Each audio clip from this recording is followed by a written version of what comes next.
Daily question. Good morning, Tomas.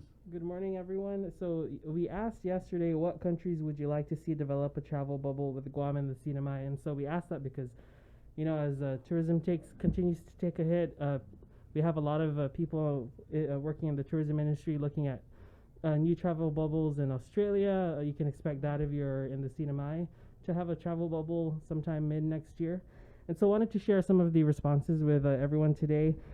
From Instagram, someone wants to see a bubble with develop with Japan. Another person says that they actually just don't want any more travel bubbles to be seen. No more travel bubbles, okay?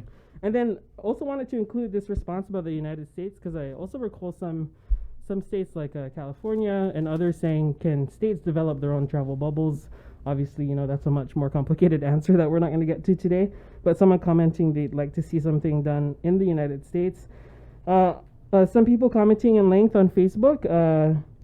This one commenter writing, all countries, get on with our lives. The virus is here to stay. It's the new influenza of our time. So basically saying, keep travel as usual. Yeah. Another person commenting, nope, because as cases rise, we expand travel. It will rise way more. Someone writing they'd like to see a travel bubble with Vietnam, and someone also, again, commenting that they wouldn't like to see any at all. So those are some of the responses we got for the daily question, and today we have a new one coming up at 10 o'clock that some people, I think, are going to want to weigh in on. Oh, no way. What could people want to weigh in on, Tomas? I don't know. There's so much. Could they want to weigh in on maybe, let's say, a certain elected official representing the island of Guam? I don't know, Chris, because which delegate are you talking about? Yeah, there's so many to choose from. That's right. Which delegate might run for governor? So, guys, we know yesterday the Chamber of Commerce, Congressman Nicholas responded to a question, said yes, he's seriously considering a run for Adelup, and then he gave this, we're going to play it in a little bit, he gave this 3-minute soundbite where he just basically nailed Lou and Josh to the cross. I'm sorry, that's what it was. He was just saying there's a crisis of confidence. Hit the nail totally on the head. 1,000% facts. But over in the NMI, Delegate Khalili, there's talk he's going to run for governor? Yes, he says that in usual times, normal times, that 12, 14 months before the election is not a good time to start talking about your campaign because he's focused on the work in Congress.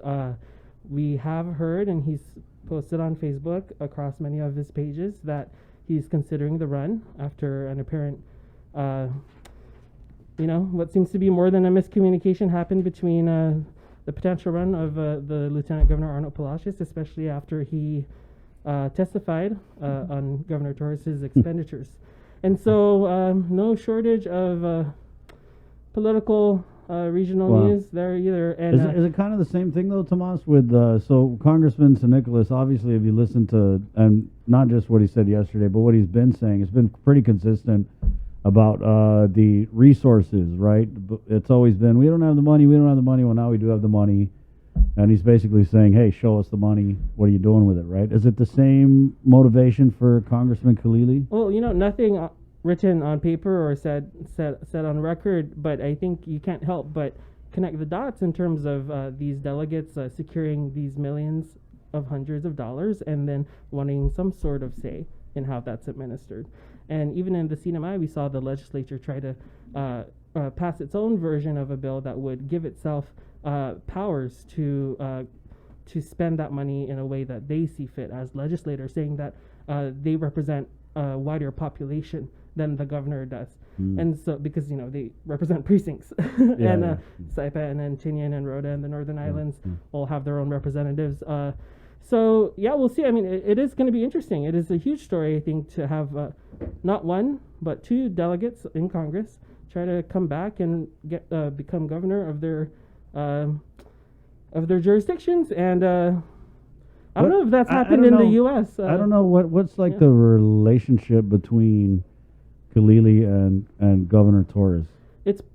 I think it's safe to say it's purely professional. It's professional. Because I did see that they had a couple of photos. That's such a nice way. This guy's classy, huh? Yeah. Well, it is, and Yeah, it they're is. very professional. You know, they meet. You know, especially That's when the nice way of saying they don't like each other. Yeah, Well- but did they meet because Congressman St. Nicholas and You our also- governor that's like, whoo boy. Also, the context, right, that this Yeah. is happening for Kilili is Super Typhoon Sudalor, Typhoon Yutu, the pandemic, and then all of these expenditures. Right. And so, in the case of Kilili, he's not only worked on things with the COVID federal relief, but things with FEMA and huge Yeah. grants that go to those previous disasters. Yeah. And so, we're really talking about big money here. Right? Yeah.